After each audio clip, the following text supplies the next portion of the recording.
Akazina kanjye nitwa Mbere, abahurikiye mu cyama bita Ncuro WOFA, abamba nganyene mu ntara ya Gitega.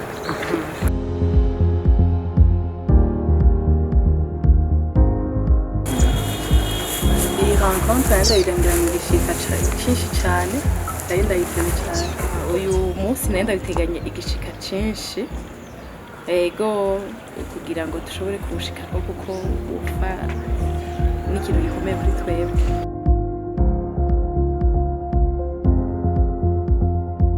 Akamaro cyangwa mbona n'ubuzima muri WOFA, nashoboye kumenya byinshi, kuyaga n'abandi, byatuma twiyugurura, biradufasha kungurana ubumenyi, turabwirana byinshi bifite bidufasha nk'umukenyezi. Dusanzwe turi abakomersante tugura ubwenge muri bino biriya tuba turiko turakora muri urwo rudandazwa, hariho bimwe igenda idufasha. Nk'uko WOFA bisigura ko ari umugore umukenyezi w'ibikorwa no kwizera, ni ukuvuga ko muri ivyo bikorwa no kwizera itumariye byinshi. Muri ivyo byinshi turashobora kwiyumvira uko duhurira hamwe tugashira hamwe ivyiyumviro biratugeza kure. Jewe aho yankuye ikanshikana, ubwa mbere naratinya intambamyi,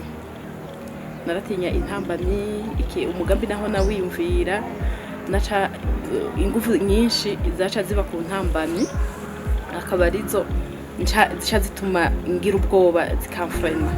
Ariko maze kuba muri cercle WOFA, mwuko kwizera narize ko izo ntambamyi ahubwo arizo zikwiye gutuma ngira inkomezi kugira ngo nshobore kuzirengana hama ndengana.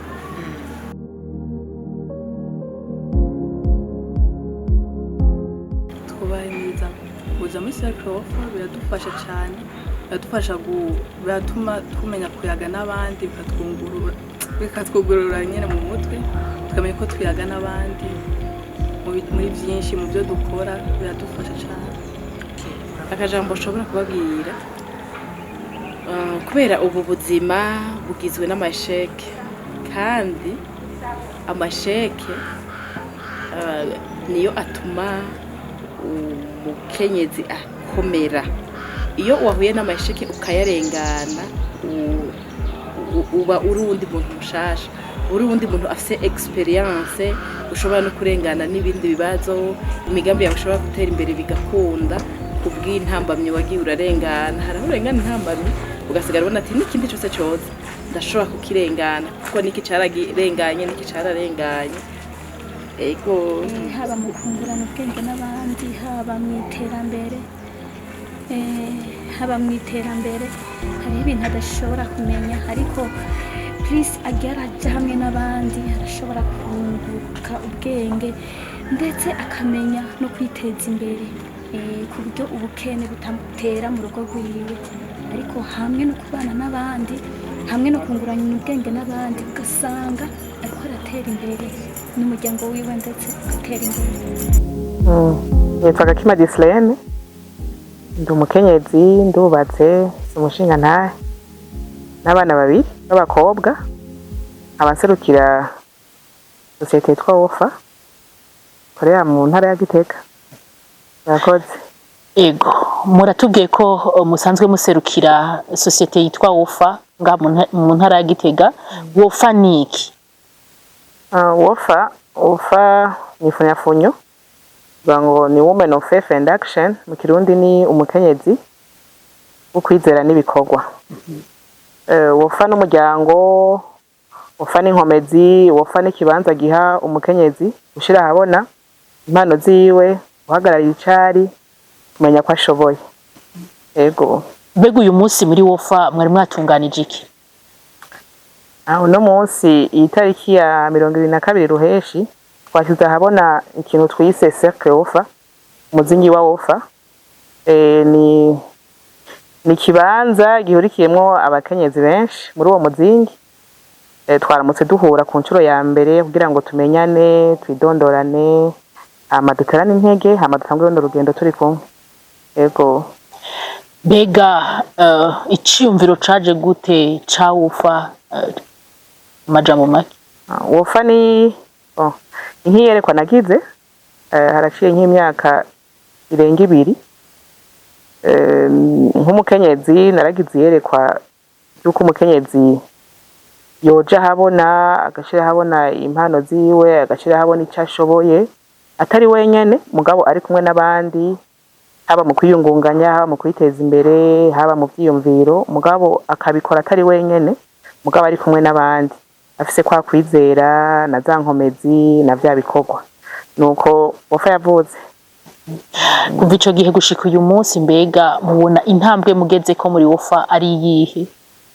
Intambwe tugeze ko ni nziza cyane kubera ko wofa isanzwe iri mu bisata bitandukanye turafise na wofa fashion ahantu dukorera ivy'imideri haba gushona cyo kudandaza ibintu bishonye nico n'igisata dukoreramwo hama n'umuzingi wa wofa rero uvutse uyu munsi no kuvuga ko wofa aho ihari kiragera ubu ubwanje ndashima kubera ko iri kiraja aho nipfuza kwirora yego.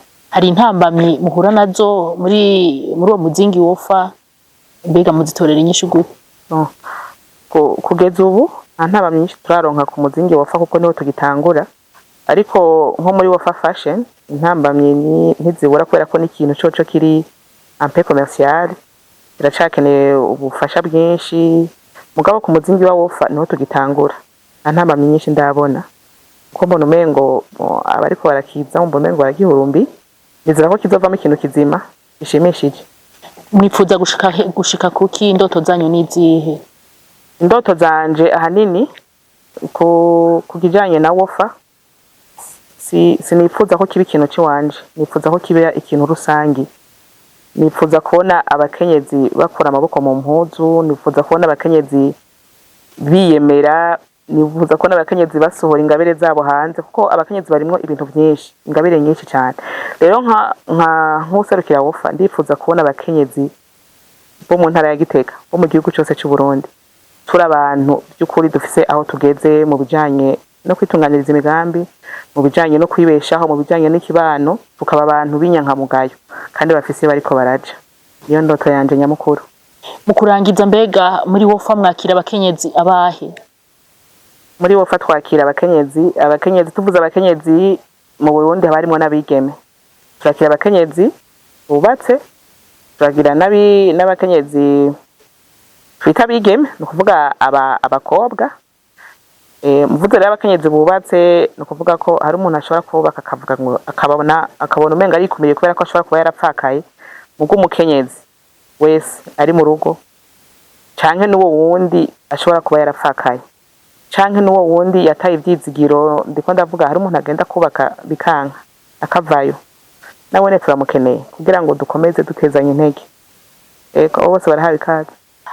Okay, mbega musanzwe mukora iki?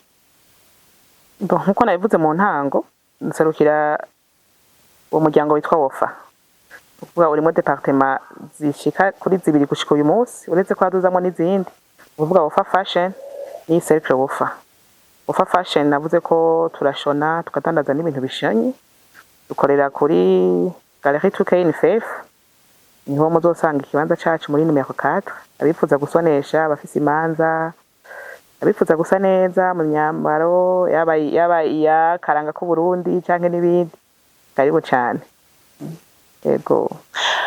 Mbega ko dusanzwe tuzi ko hari abakenyezi bikumira bivanye n'imvo zitandukanye hebwe muri wofa canke nk'userukira wofa nakahe kajambo ushobora kubwira abakenyezi badashaka kuja hamwe n'abandi? Mpamagarira abakenyezi bose bariko barankurikirana baba bari hafi canke bari kure ko kwigunga bituma umuntu atuguruka. Abarundi barayamaze ngo akanyoni katagurutse nikamenya iyo bweze. Kuja hamwe n'abandi bituma umenya wungura ivyiyumviro ukagira izindi experience zo mu buzima. Ushobora kuba uriko uraca no mu bintu bibabaje canke biguca intege mugabo iyo uriko urayaga n'abandi biragusubizamo intege ukumva ko utari wenyene. Nico gituma mpamagarira abakenyezi benshi baba bigunze aho muri hose musokoroke muve muri ibyo byumba muririramwo muve muri ibyo bibanza mwigunzemo mwegera abandi babafashe. Ndazi ko benshi bafise ubwoba ko iyo uri kumwe n'abandi benshi batinya gukomereka kugira gute, ariko umuntu muri kumwe uramumenya uwo wegera n'utokwegera. Mugabo ikidusaba bwa mbere nuko utera intambwe ukava aho hantu winyegeje ukaja mu bandi ugasohora impano zawe n'ivyiyumviro vyawe, hama ugafashwa ukajana n'abandi. Yego. Akajambo kanyuma wobwira abariko baradukurikirana? Ku badukurikiranye ariko bakurikirana Salocom TV, ndabashimiye mwaduteze amatwi, hanyuma nabasaba gushigikira abakenyezi. Ndatera kama abashinga ntahe mufise abakenyezi mu bashigikire mu mpano zabo, mu ndoto zabo. Turazi yuko muri umutwe w'urugo, kandi turazi yuko mushizemo ukuboko mu mpano z'umukenyezi canke mumushigikiye, ijwi ryiwe rirashika kure gusumba uko yogenda wenyene. Rero abashinga ntahe mushigikire abakenyezi, mu kibano mudushigikire, mutahure amajwi yacu, mutahure ko dushoboye, mutahure ko dufise ubutunzi Imana yatubitse. Hanyuma iyo bitugoye nahone mutwegere muduhanure, hanyuma tubandanye tuja imbere. Murakoze.